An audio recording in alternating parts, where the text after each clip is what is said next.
Ang ginawa niya, kinain ni Eve. Tapos si Eve, ginising si Adam, siguro katatapos lang, kumain ka rin.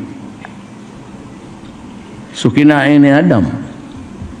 Then malice was born.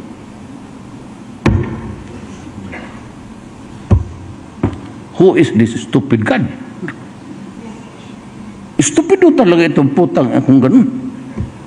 You created something perfect, and then you think of an event that would tempt and destroy the quality of your work.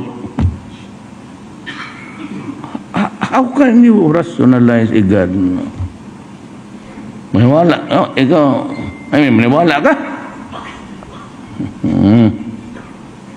Kaya sabi ko siya, maniwala niyang